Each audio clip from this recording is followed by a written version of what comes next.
Hello everyone, welcome back for more Let's Play You Don't Know Jack, Mach 2. One person, thank you. Gameplay functions as follows. When you have you are already What are the odds I just continue my losing ways, huh? Begin immediately. Pretty good, I would think. This category is Mad Dogs and Mailmen. I got $2,000 says you don't know this one. Yep, that's right. The junk mail episode. All about the crap that stuffs up your mailbox. Hey, look, everybody gets it, everybody hates it. But it can be stopped. For instance, what would happen if the mailman were replaced? Suppose instead of a mailman, you had a snail man dropping off your letters. Considering the properties of snails, which of the following would probably be true? He'd never forget his route. He could jump up to reach your mailbox. He'd always wear blue, or he could carry 700 times his weight in mail. Probably the last one.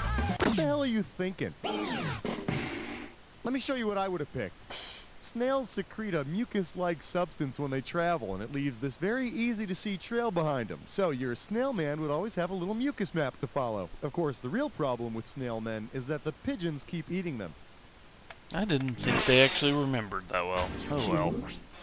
Shows what I know about snails. The mauve mailbox doesn't match the rest of the house, and this one's worth $1,000. Okay, so you know sometimes when organizations want donations, they'll send you those sticky little address labels?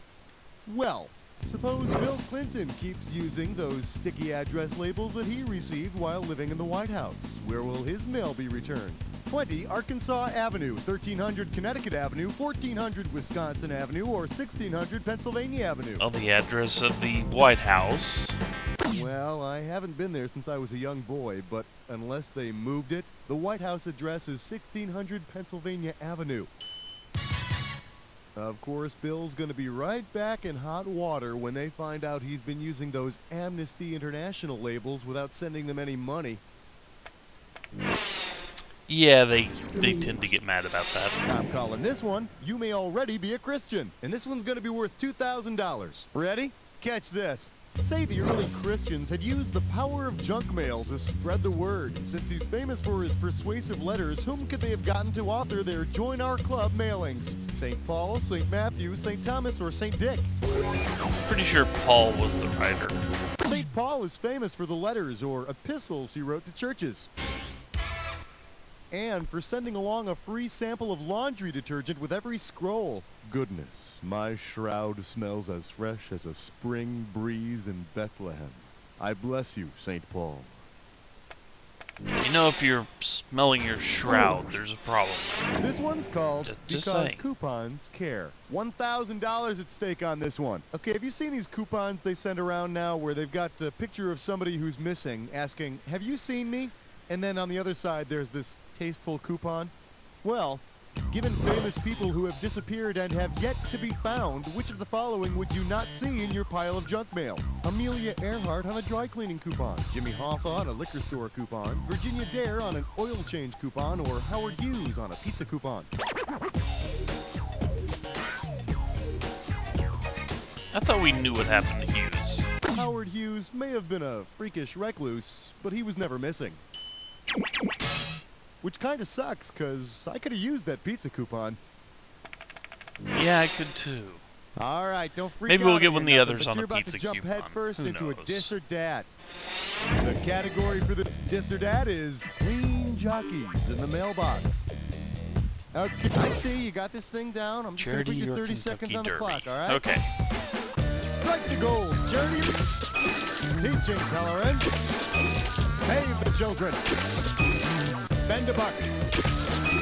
Behave yourself. Reading is fundamental. Last one. Go for gin. That was Well, remarkably damn, I got nothing easy. to criticize here. Thanks a lot. Here you go. Well, now that don't suck, do it. Let's move on. 6. Coming at you. I subscribe to every magazine, and I haven't won. I'm gonna make this one $1,000. One question coming right up. Say you get a letter from Ed McMahon saying that you may already be a winner. Considering the show he hosted, what talent contest might you assume you have already won? Dance, Fever, Star Search, The Tonight Show, or The Gong Show? He was the host of he was the host of Star Search. My close personal friend Ed McMahon hosted Star Search. I only vaguely remember And that, in though. his honor, I'm going to have a Star Search spokesmodel deliver the next joke. Okay, I could really have used that Howard Hughes pizza coupon. Okay, I didn't really mean it. I was just trying to make a funny okay. 7, Up next, for current illegal alien. Get this one right, you get $1,000. See, now most of the junk mail I get is addressed to the residents at... I'm sorry, but who are these the residents at people, and why haven't they had their mail forwarded? Assuming they are neither U.S. veterans nor married to U.S. citizens, how long must the residents at be residents of the United States before they become eligible for citizenship? 1 year, 3 years, 5 years, or 7 years?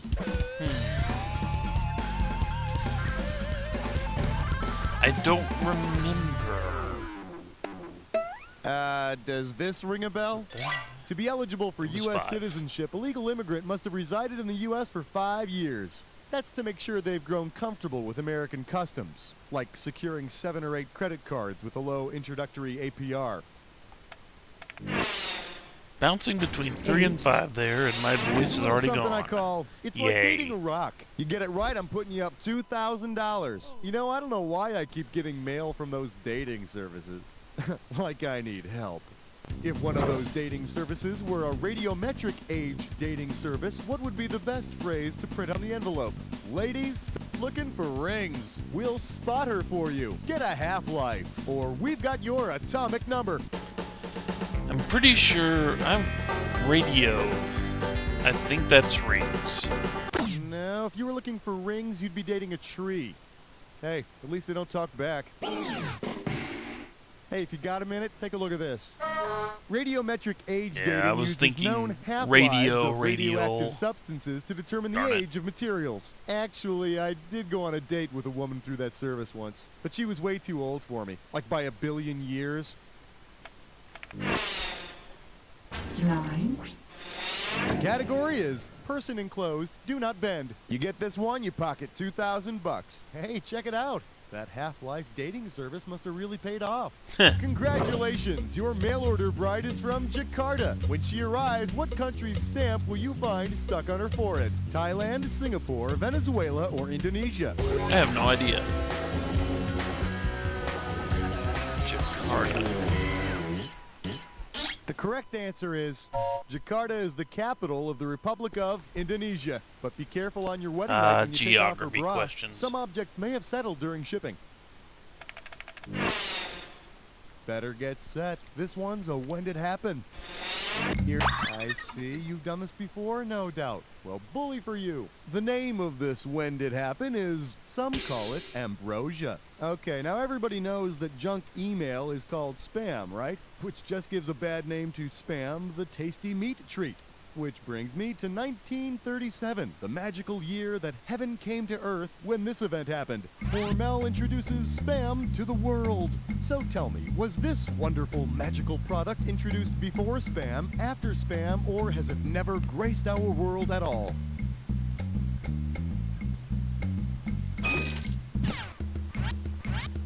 Jello, that... Yeah, early. That's probably much later. Slim Jim, probably, once again, this much processing. Tang.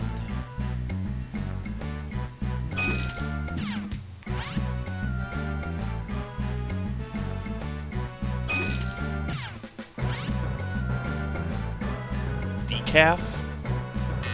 Aw. That'll do it. Okay, let's take a look at the damage. Hey, looking pretty good out there. Let's take a look at the big picture. Okay, let's get on with the rest of the show, shall we? 11, This category is the Columbia House of Ill Repute. You get it right, you get $2K. Okay, so you know those music club deals they got where they have the little pictures of musicians and album covers on these cute little stamps?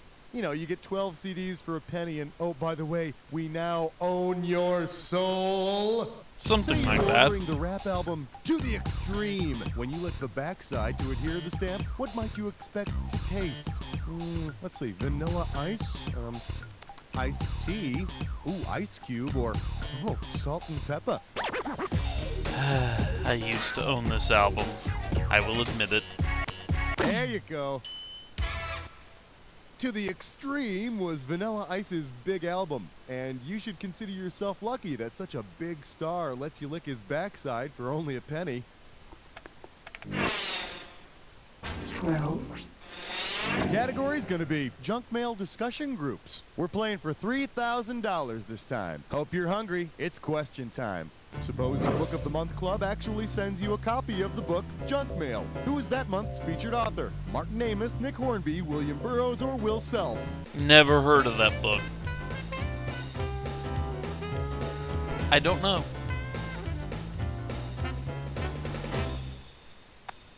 Why didn't you pick this one? English author Will Self's got a book called Junk Mail. Junk mail literature, pretty much the same thing. You know what I'm saying?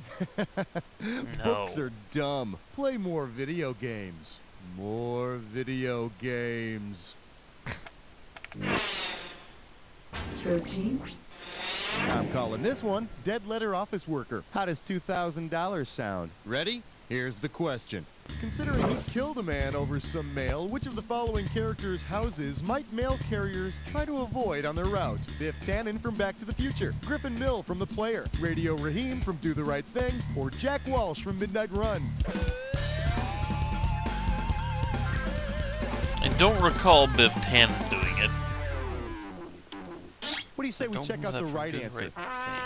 In the film The Player, cold-hearted studio exec Griffin Mill kills a guy he thinks is sending him hate mail. Apparently, the letter began with, G. Mill, you have not already won $10 million. 14. This one's called When Mailmen Cry. And this one's going to be worth $3,000. Here's the question. Which of the following has never been sent through the U.S. mail system? A little girl, the Hope Diamond, an entire building, or a live whale? I'm gonna say the Hope Diamond. Insured for $1 million, the Hope Diamond was mailed from New York to the Smithsonian in Washington, D.C. Wow.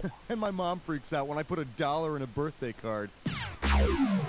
You want to see what the smart money says? As far as anyone knows, no one has ever sent a whale through the U.S. postal system. Not that they haven't tried, though. It's just that the stamp won't stay on over the blowhole.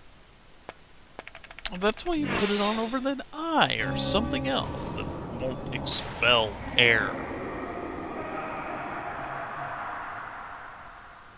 You've almost made it to the credit. Thank but you, first, leaf blower the people. Attack. When you see two Aren't you words supposed that to be match here with your yesterday? buzzer, if you're right, you get And you 2,000 were. bucks. If you're wrong, you're losing. Oh, you already know how to play. Oh well, let's Then get this here's over your with and I clue. can...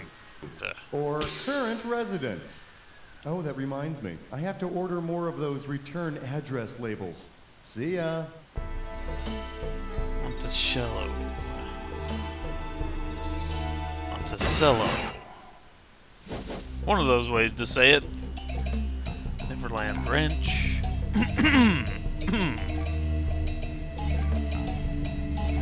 Where's Michael Jackson? Come on. There he is. Sherlock.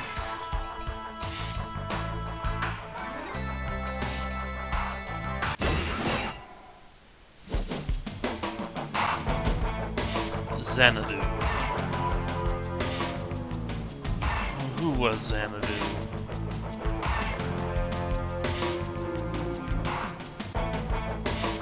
Camelot's King Arthur.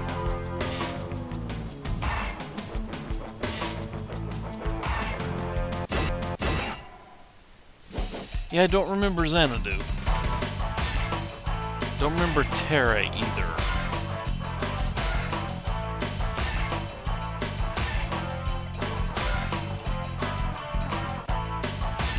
Well, that one's easy. Wayne Manor is on fire!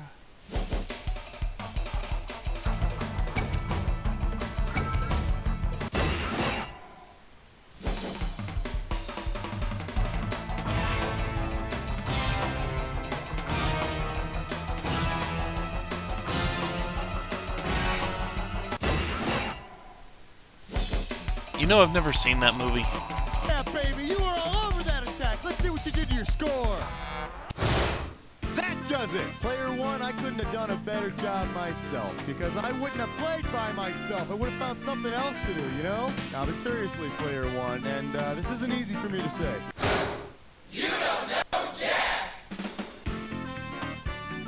Well, I'm going to go gargle or something and clear out the back of my throat.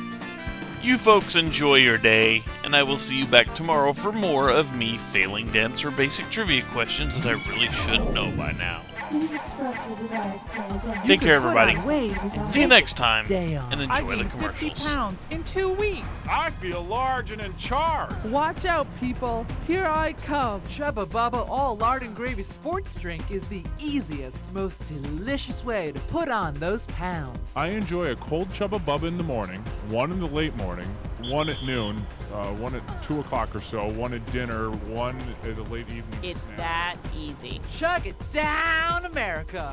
Chubba Bubba All Lard and Gravy Sports Drink.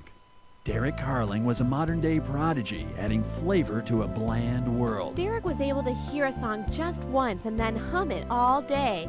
You wouldn't even realize he was doing it. It was like he brought this invisible happiness to our home. I don't like any kind of music. Classical, rock, jazz, you name it, I don't like it. But Derek, somehow he made it all sound pleasant. In a background music industry that demanded ubiquitous instrumental medleys, Derek Carling found success immediately. Derek was a genius. I mean, no one could make shoppers shop longer or workers work harder. At his height, you couldn't go anywhere without subconsciously hearing Derek's stuff. Oh, he had groupies.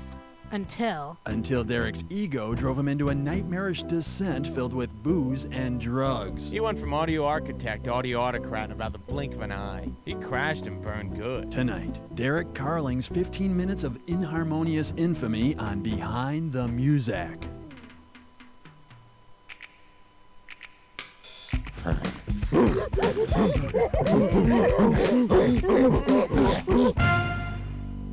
Everybody in gorilla costumes. Fingers. I love them. They're great. I use mine every day. And so should you. Fingers! Brought to you by the Finger People. Welcome to VH1's Behind the Song. This week, Leonard Skinner. Sure, the Freebird we all know now is like 15 minutes long, but when we started out, that song was like, what, a minute and a half? But the fans, man, they just wanted more and more. So I told my boss, if you ask me to work on Saturday one more time... One more time? All right, 1, 2, 3, 4.